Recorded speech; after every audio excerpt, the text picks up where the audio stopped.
Sanibonani bafowethu, ngegama lenkosi uJesu ngiyanibulisa ekseni. Lithi izwi lenkosi ubiza izimvu zakhe ngegama, ziyalizwa izwi lakhe.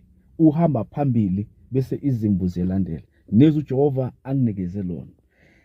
Ngalodaba elenzakalayo eSouth Africa, kule case kaMkhwanazi namaphoyisa ngendaba yecorruption. uJehova ungivezela kunemember ye-ANC ezoshona, izobulawa abofriend bakhe. Bazombulala kuzoba ngathi ukidnethiwe, kanti hayi u-assassinathiwe abofriend bakhe. Lithi izwi lenkosi, le ndoda lena iyazi kakhulu, nayo i-involve kule cala le-corruption leli lamaphoyisa. So now le ndoda bazoyibulalela ukuthi kunabantu ekumele bangaveli kule case le, ngoba baningi abantu abakhulu nalabo sibathandayo ebazovela kule cala leli. This is what the Spirit of the Lord is saying.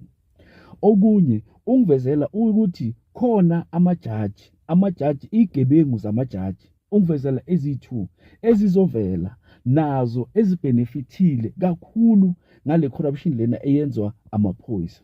So uthi amajaji lawo azoboshwa. Lento angiboneli kwinto ezowenzakala kude, into ezokwenzakala nje soon.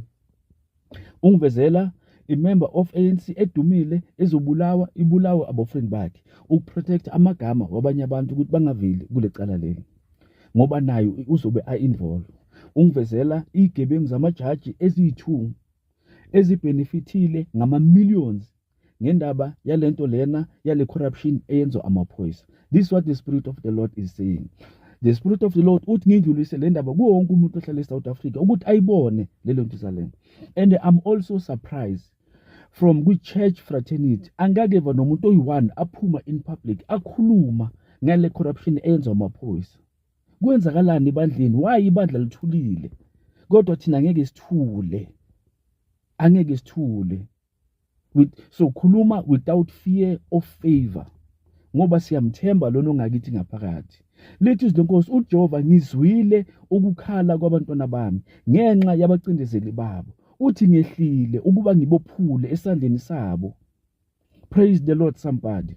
Praise the Lord somebody. Bless his name.